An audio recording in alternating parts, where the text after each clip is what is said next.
do feel quite nervous because I don't know what I'm going into. A little bit nervous. Yes, I don't know what her children will be like. How will two primary teachers fare when, never having previously met, they swap classrooms?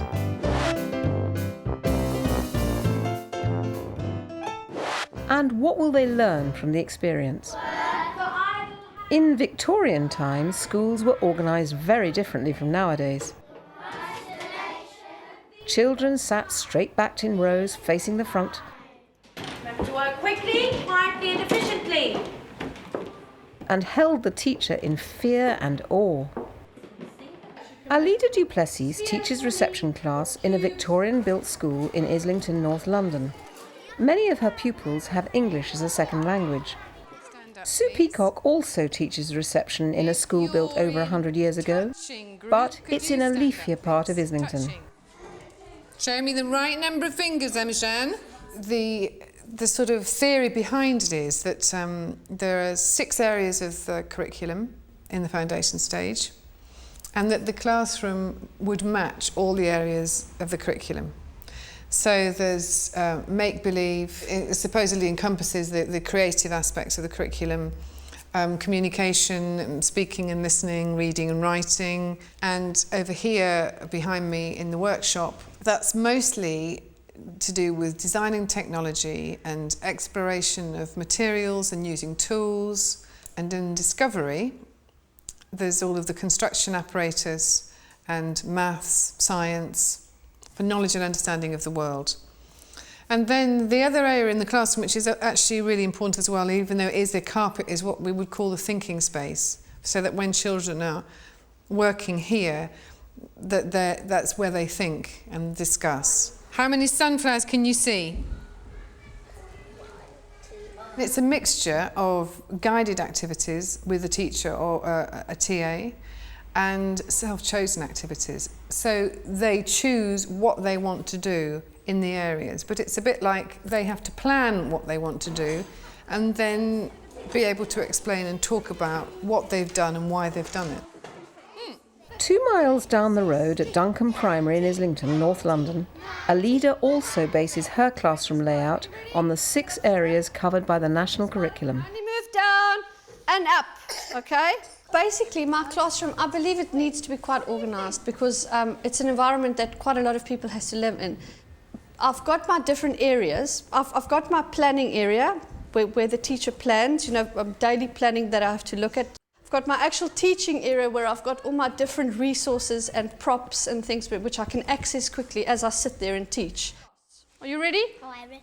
All the chairs are named, all the trays are labelled with their names, and where they also put their coats on are labelled with their names. Because in early years, one of the biggest things in the beginning is for them to recognise their own name and then be able to write their own name. And on every table, I have a different activity each day to cover all the different 6 learning areas in early years.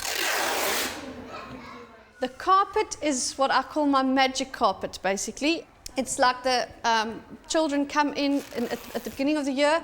They've each got squares which I tape off with masking tape, and they sit in rows. Because of my space, I've had to put them together in rows like that.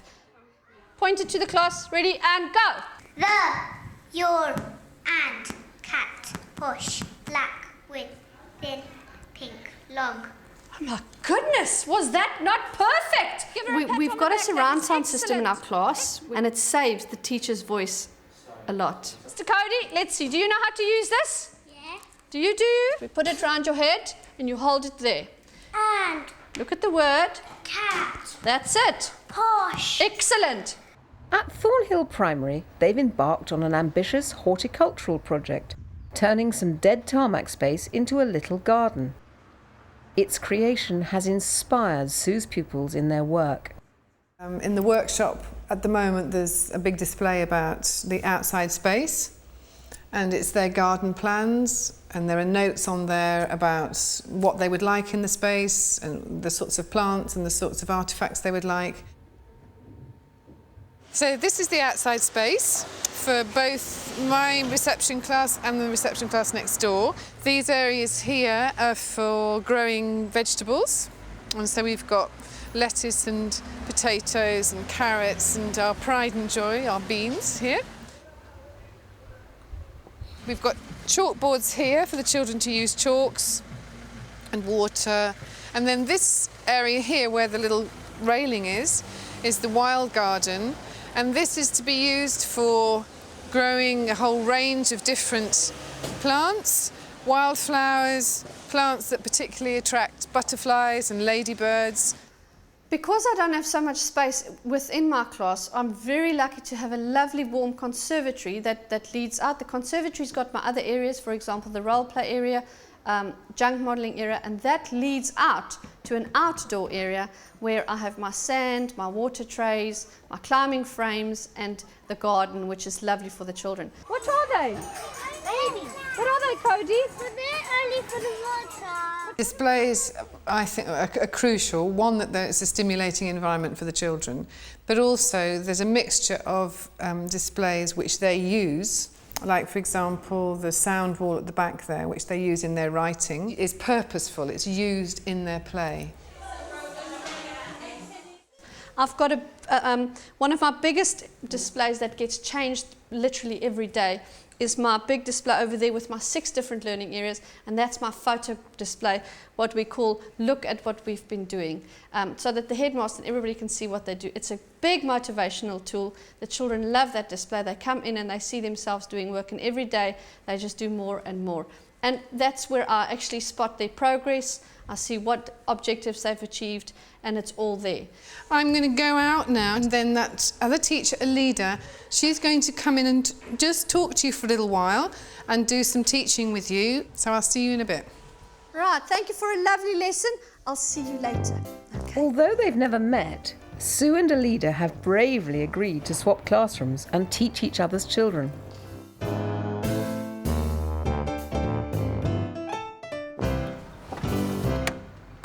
Are they looking forward to it or feeling apprehensive? Yeah, I do feel quite nervous because I don't know what I'm going into and I don't know what the organisation is going to be like. A little bit nervous. Yes, I don't know what her children will be like and what her areas will be like, because mine are set out with loads of labels, very easy to access, and I hope hers are the same. Having to teach in someone else's classroom may encourage both teachers to look afresh at their own classroom organisation and make changes if necessary. Hi. Gosh, it's well-behaved children. Any of you, when you get up, do you ever hear birds when you get up? Yeah. Do you? I do. Now, if you want him to sing, you just have to press him there. See if you can make him sing. Oh, fantastic. You need to be looking at me and you need to be thinking. Think about what you can make or draw or build that would help to keep him safe. How's your tower coming on? I'm going to make a tool. How? To make all of the trees alive and then cat park inside. Show me then. Robin can. Show me. Just before I go, he made... Can you tell them what you made? A little tap, this. Tell them what it is. A tower. It's a tower. Now put the robin up on the tower. Okay. And why did you make a tower? Because it keeps the cat climb up. That's right, because the cat, it's so high that the little cat can't climb up to get the robin.